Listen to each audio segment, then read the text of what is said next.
ये लगन गीत है जिसको कहा जाता है बेटी विवाह गीत। आप लोग देखिए और फूलबाज कर जरूर देखिएगा। देवरानी जेठानी का गीत है, प्यार भरा गीत, प्यार भरा गीत और बेटी विवाह गीत बहुत दर्दनाक गीत है।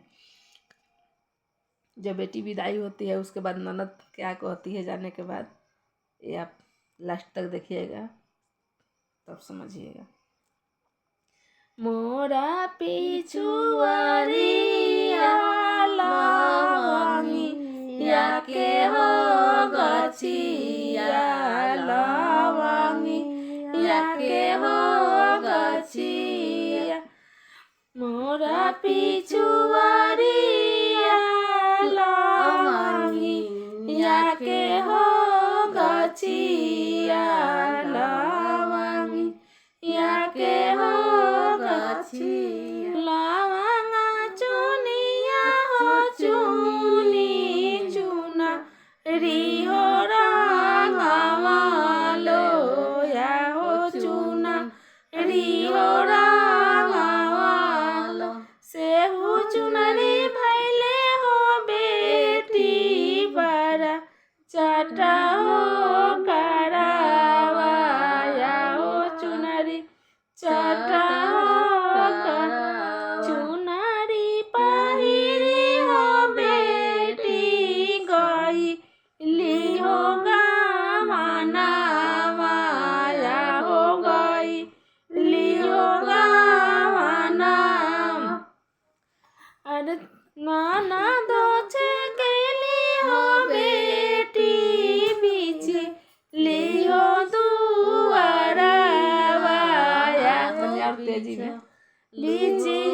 लियो दुआरा,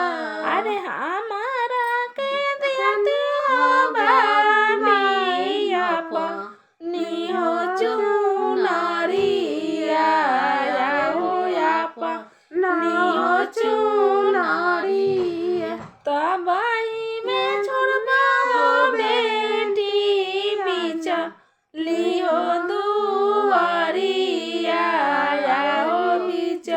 लियो दुआरिया,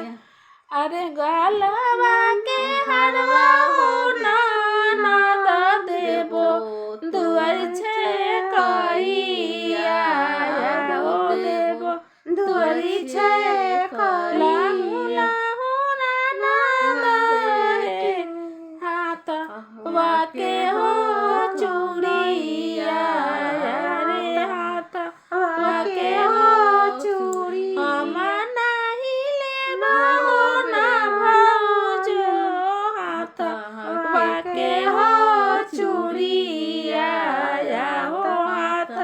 वाके हो चूड़ी,